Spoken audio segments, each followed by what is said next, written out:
We've previously looked at index notation or indices, and we know that 4 squared, or 4 to the power of 2, is equal to 4 times 4. We could solve that as 16. Same thing, 2 to the power of 3, or 2 cubed, means 2 times 2 times 2, which is equal to 8. We might also know the reverse.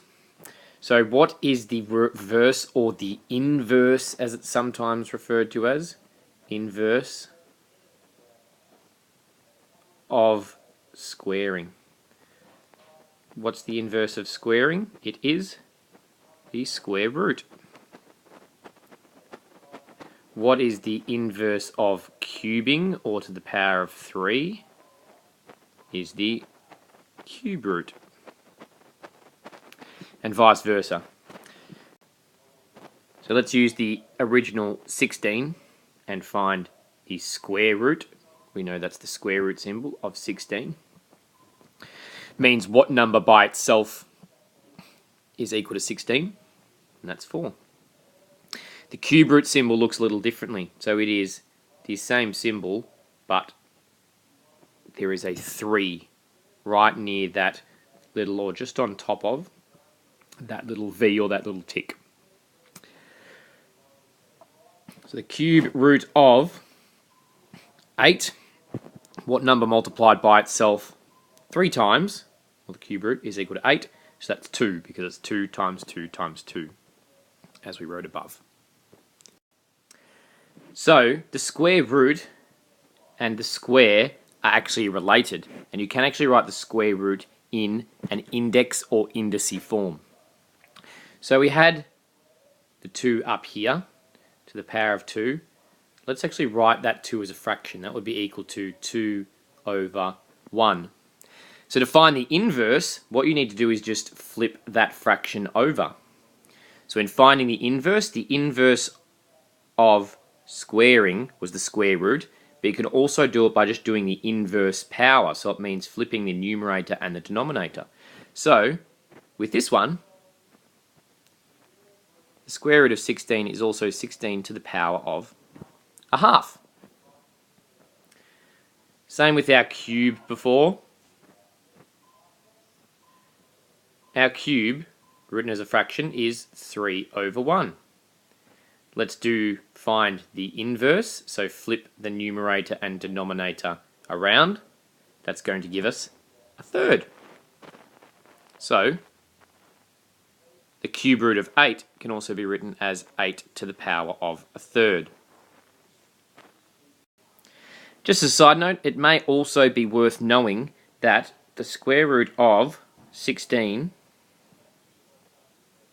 can be equal to 4, but it can also be equal to negative 4, because negative 4 times negative 4 is also positive 16. For the questions that follow, and at our level that we're working at the moment, we are just working with the answers being the positive square root. A general rule for indices is therefore this. The square root of a is equal to a to the power of a half. Or the cube root of a is equal to a to the power of a third. Let's now apply this to 4 examples. Let's apply that to these 2 questions. So we know that the square root is the same as raising to a power of a half. So let's do m to the power of 8 and raise all that to a power of a half. Now we are raising a power to a power. So we know that we're going to multiply the indices together. So that's going to be equal to m to the power of 8 halves, which is going to be equal to 8 over 2. 8 halves is m to the power of 4. Same thing with this question. Cube root, we know because of our inverse of cubing, we can raise it to a power of a third instead of doing the cube root. So let's do the same over here. That's going to be equal to z to the power of 18, all raised to a third. we know power to a power. With brackets, we are multiplying, so it's going to be z to the power of 1/3, 18 thirds. Which then simplify that fraction. 18 thirds is, or 18 divided by 3 is z to the power of 6. You may not always be able to simplify this to a rational whole number, and that's okay. If you can, if not, leave it as a fraction. You'll notice with both of these questions, you both have a coefficient or a number, and then a pronumeral or a base with a power. What I'm going to do to best tackle this is to split them up straight away. We know that it's 16 lots of p squared, or 16 times by p squared. And we might have done some work on surds previously. We may not have. That doesn't matter. But what you're able to do is then split this into 2 lots of a square root. So that's the same as the square root of 16 times by the square root of p squared. We all know that what times itself equals 16? 4. So the square root of 16 is 4. And then knowing that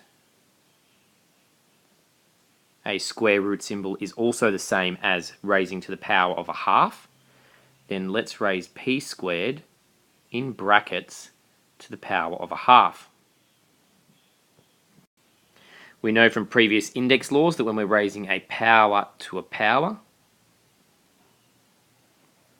outside the brackets we're multiplying them together. So that's going to be equal to 4 times by 2 times by a half is equal to 2 halves, which is p to the power of 1, which is obviously going to end us with 4p. I put them back together.